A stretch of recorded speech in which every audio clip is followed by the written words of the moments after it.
12 katao ang sugatan matapos magkaaberya at masira ang sinasakyang amusement ride sa San Jacinto, Pangasinan.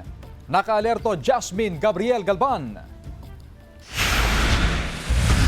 Kuha ang video na ito ilang sandali bago magkaberi at masira ang sinasakyang amusement ride na ito sa San Jacinto, Pangasinan. Masaya at kita nag-e-enjoy ang mga sakay ng amusement ride. Pero makalipas ang ilang sandali, nabalot ng takot at pangambang lugar ng masira at bumigay ang amusement ride. Makikitang nakahiga na sa sahig ang ilang sakay. Rumisponde agad ang mga pulis, kasunod ang ambulansya na nagsakay sa mga nasugatan sa insidente. Sa investigasyon ng pulisya, 30 ang sakay ng amusement ride, 12 sa kanilang dinala sa ospital. Nag-collapse nga siya sa gitna, bumigay yung welding niya sa gitna, nabali. Hindi naman siya bumagsak, however, sumagsak siya nung nag-collapse siya.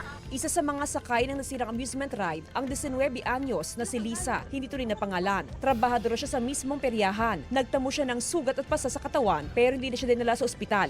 Hindi rin niya naisip na masisira ang amusement ride dahil lagi naman daw dumadaan sa inspeksyon bago ang operasyon. Nung pangalawa po, pababa po, saka po siya nasira. Naano po sa gitna, talagang nasadya po. Nadaganan po yung mga bata dito sa bandang gitna. Isa rin sa mga sugatan ng 11 taong gulang na anak ni Aling Jessa na kasama sa mga dinala sa ospital. Hiling niya na sana'y matulungan sila ng may-ari ng peryahan sa pagpagamot sa kanyang anak na nakararanas ngayon ng pananakit ng dibdib. Masakit daw dito niya, madam. Naipit daw kasi sila sa yung nila dito, chest nila dito.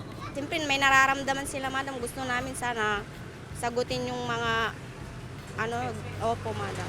Ayon sa pamunuan ng San Jacinto Police Station, nangako ng tulong pinansyal ang operator ng amusement ride. Sa ngayon, pansamantalang sinuspende ang operasyon ng peryahan habang nagpapatuloy ang investigasyon ng pulisya. Tumanggi na magbigay ng pahayag ang operator ng amusement ride. Kasama si Henry Duminsil, Jasmine Gabriel Galban, One North Central Luzon.